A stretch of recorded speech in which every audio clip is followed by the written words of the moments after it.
This is CBS News New York.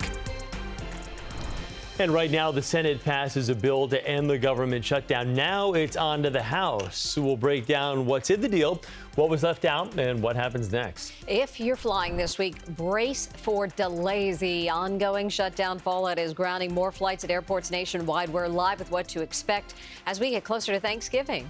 And New York City honors America's heroes. Today is the nation's largest Veterans Day parade, the special guest leading this year's trivia. Good morning on this Tuesday, November 11th. I'm Chris Raggi. And I'm Mary Calvi. And let's get you over to Tony Sadiku and your first alert forecast. And we're nearing the freezing point today.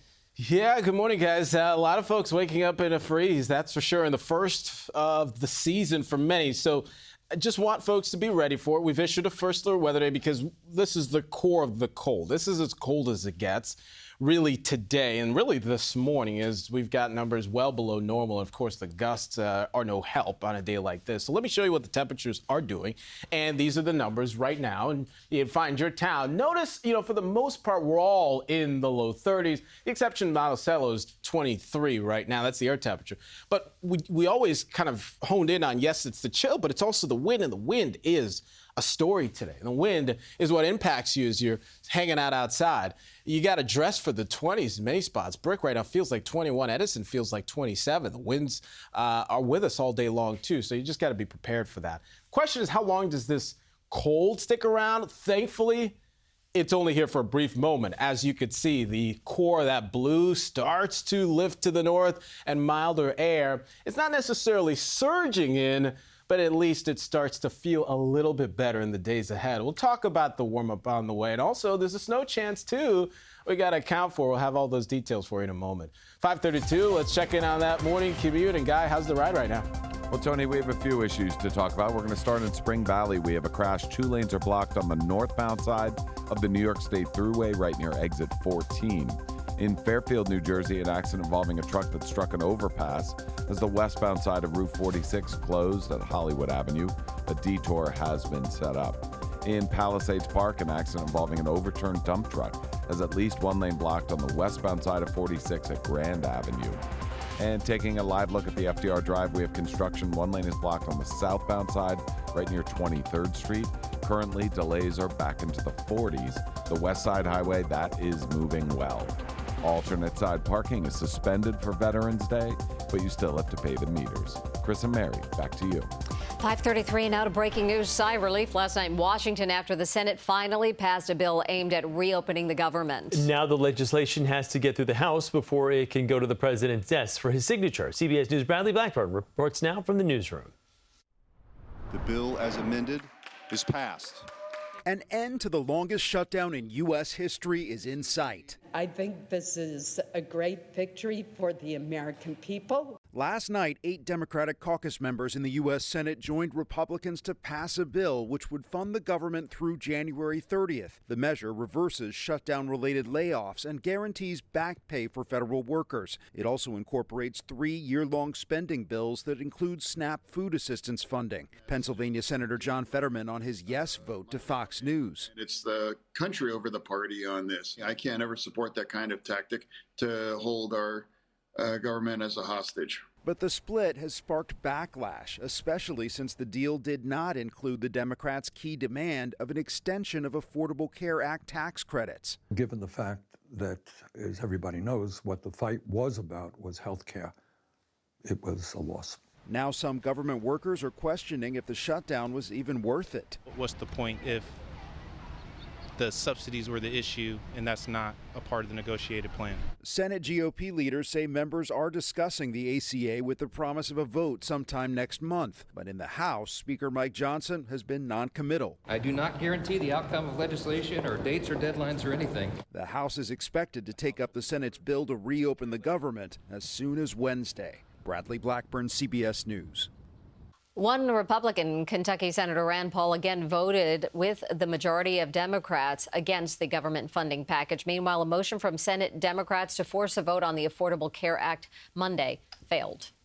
And now more on the government shutdown and how it's affecting air travel in our area. Elijah Westbrook, who covers transportation for us, joins us live from Newark Liberty with more. Elijah, when we first joined you at about 4:30 this morning, it was jam-packed. At 5, not so bad. What do we have now? Big difference, right? Yeah, far cry from what we saw about an hour ago. I can tell you right here at Terminal A, things remain calm, but we are warning you that in the hours ahead, we could see a more chaotic terminal like what we saw just days prior when we were over at Terminal C. I want to show you the TSA area because you can see how active it is right now. We're seeing about a less than 10-minute wait, which isn't bad considering.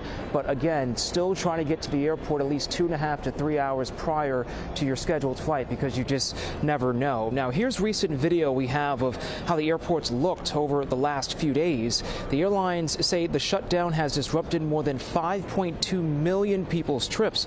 And since Friday, that translates to more than 30,000 delays and 7,000 cancellations. On Saturday alone, 81 air traffic control facilities were understaffed.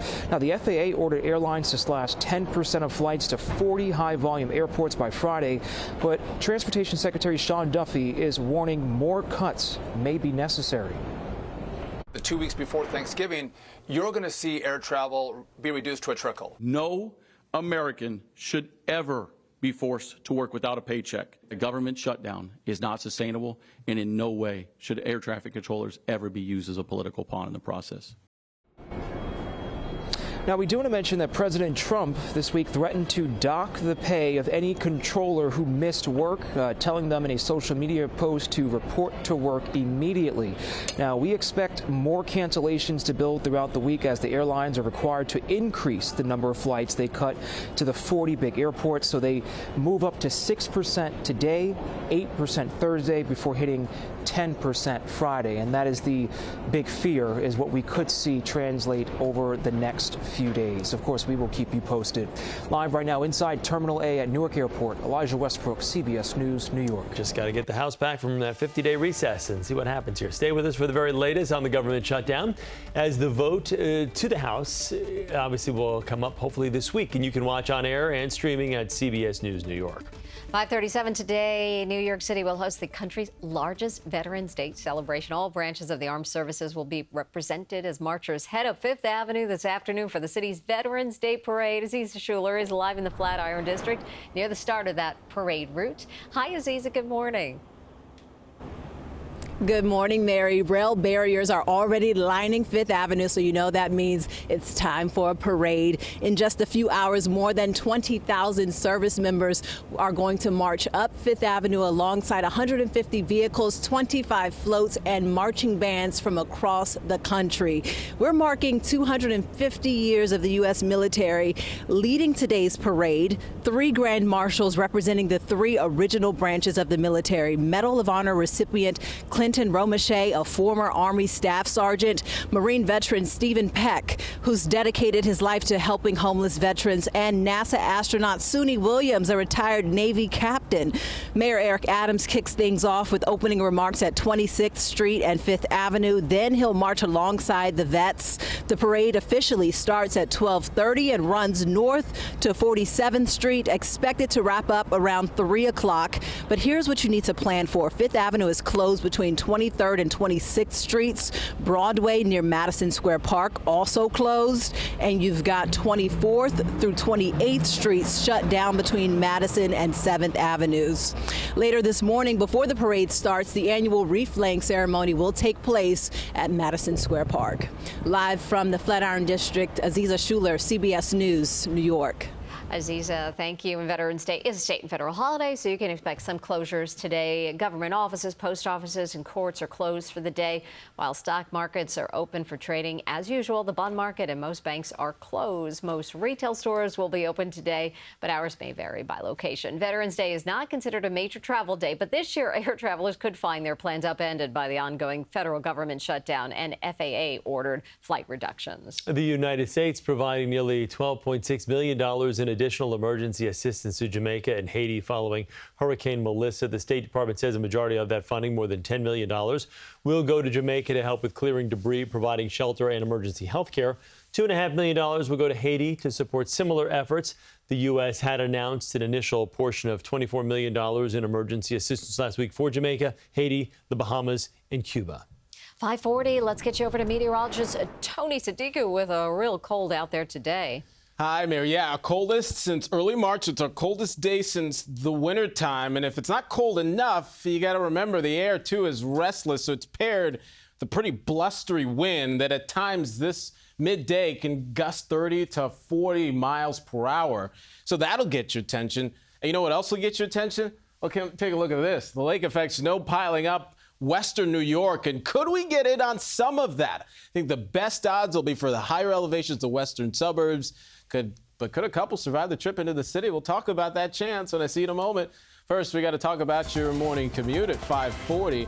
And Guy, how are you looking right now? Well, Tony, we have a new problem in Queens. We have a crash that has at least one lane closed on the eastbound side of the LIE, just past the merge with the BQE. In Spring Valley, a crash has 2 lanes blocked on the northbound side of the New York State Thruway, right near exit 14. And in Fairfield, New Jersey, an accident involving a truck that struck an overpass has the westbound side of Route 46 closed at Hollywood Avenue. Alternate side parking is suspended for Veterans Day, but you still have to pay the meters. Chris and Mary, back to you. Guy, thank you. 5:41 coming up. The FDA plans to remove black box warnings from menopause hormone therapies. What experts are saying about this move. And shoppers are already getting a jump on their holiday gifts as Grand Central's holiday fair opens. The dozens of small shops ready for business.